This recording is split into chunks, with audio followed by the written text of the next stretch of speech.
If you're struggling with PayPal and Stripe holding all of your money and closing your accounts, this video is for you. Ever since I started my career in e-commerce, the one thing that has always prevented me from scaling, no matter how good my creatives and my products were, was payment processing. After having more than $100,000 being held from me from PayPal and Stripe over the past 3 years, I finally found a solution that ends this problem and thankfully prevented my hair from completely falling off trying to deal with the pirates at PayPal and Stripe. Using this, I was getting 5-figure payouts like clockwork during Q4, and scaling during holiday season felt like a breeze. So let's get right into it.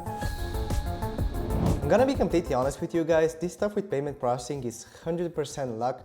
So even if you have a stable sales track record of doing like 6-7 figures in revenue, that doesn't mean that you won't have problems in the future. And I'm doing this video to hopefully solve it for you guys, because we had to deal with this a lot. And for example, back in 2022, we were changing companies for our brand, and we had already processed like 3-4 million through Stripe and had built a very solid track record on the merchant account. And when we opened a new company, we had to open a new account. We were not even scaling back then, it was like 3-4K days. And even though I informed the guys at Stripe beforehand, they pretty much held all of the money that we processed in the first 2 weeks, and they held 80K for me right before Q4 was about to start. So just because you're already doing numbers doesn't mean that you're protected, right? And yeah, I mean, it just doesn't get better over time. So back to my point, I was messaging a friend of mine like 5-6 months ago, and he mentioned this service called Merchant of Record, and I had never heard that before. So pretty much what it is they own the merchant accounts in the specific countries that you're selling in, and they're just giving you the payouts. So you're not the owner of the Stripe or PayPal account or whatever payment processor you're working with. They do that for you, and you just receive the money, right? And you answer disputes and all those things, but you pretty much don't have to open them yourself. And you might be thinking, oh, these guys might steal my money, stuff like that. I mean, at least for me, it never happened. So I'm quite confident in the service that I'm gonna share with you. But their main benefit, it's not just that you don't have any holds or bans on your accounts, it's something else. And I discovered that like way too late. I just checked my Stripe account once, and I saw that I had around $200,000 in failed payments. So what that means is, about all of this traffic, I spent so much money on ads, I pretty much got the people to convert, but because the bank declined the payment, it was not successful and my conversion rate suffered. So initially I thought, isn't this normal? You know, some of the payments fail and stuff like that. But actually, US banks might block your payment if the owner of the merchant account, or pretty much the Stripe account, is outside the US, right?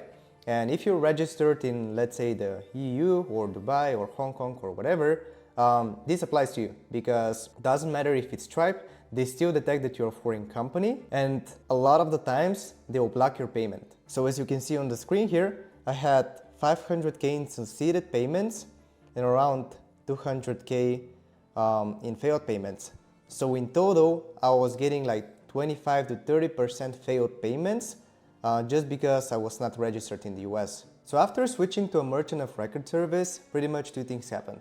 First, I was having a lot more stress because I was just getting bi-weekly payouts, and you know, I didn't have to deal with potential holds and reserves and all those things that once you start scaling, it's almost guaranteed to happen, right? And the second thing is, I had slightly higher conversion rate. Now we'll see on the screen what it actually was, but my succeeded payments rate was around like 90+% for most of the time, right? And the good thing is, I had both Stripe and credit cards through this service, so I managed to run off my cash flow through the same service. Now, if you want to, you know, keep your PayPal account for yourself and process the money through your own account and just use credit cards with them, that's completely possible. However, I just highly recommend just, you know, doing everything through one payment processor, because it's just so much easier to manage cash flow. And for the absolute killers out there, you can scale as aggressively as you want without, you know, hurting your account, as long as, of course, you have the cash flow to manage it all. And at this point, you're already thinking, Blago, you wasted 10 minutes of my life without even showing me the damn service. Can you actually show it to me finally? And yes, the service is called WeReach.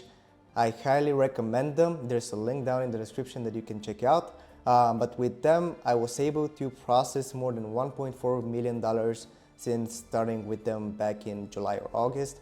I think it's been a great service. Like honestly, I'm only promoting this service because I was very pleasantly surprised by the amount of support and the quality of the product that they've built. And I was very skeptical that I'll never get a hold or a surprise ban or something. But actually, it turned out it was an amazing experience overall. So I was able to scale to like over 100K over the Black Friday, Cyber Monday weekend without any problem. And they actually offer almost the same processing fees that I used to have with Stripe. So it's like around 4% combined with all the additional stuff from Shopify. They pretty much have payouts 2 times per week. And once you get the ball rolling, it's pretty easy to manage cash flow even when you start scaling fast. So with them, I pretty much scaled from like 4 or 5K days back in the end of the summer to like 20, even 30K days in some instances without any issues. So the only requirements that they have is that you have a stable sales record, right? So I'm not sure what that requirement exactly is. You can check directly with them with the details that I'll provide. To sum it up, especially if you're doing numbers already and you're based outside the US, signing up for a merchant of record service like WeReach is honestly a no-brainer, because you might be losing like 6 figures like I was without even knowing it because of the failed payments. So your only alternative in this situation is pretty much opening a company abroad in the US or whatever your main market is. But that brings a lot of complexity with itself. You have to deal with accounting, you have to deal with taxes, you have to like transfer all of the cash flow over there. But most importantly, you have to open brand new merchant accounts, and you might have processed a lot of money through Stripe, but as you saw in my situation, that didn't matter. And even though like you can warn your payment processor and stuff like that, they can still hold your money and create unnecessary cash flow problems for your business. And don't get me wrong, I'm not saying that having a US company is bad. There's definitely a lot of benefit to it. However, if you're already doing some numbers and you want to scale up fast, the transition is a headache, and it can literally ruin your momentum in your business and can fuck up your cash flow. So I hope you enjoyed this quick video, and if you did so, make sure to like, subscribe, comment, all that good stuff. Don't forget to check out WeReach down in the description to finally solve your payment processor issues, and I want to see you win. Bye.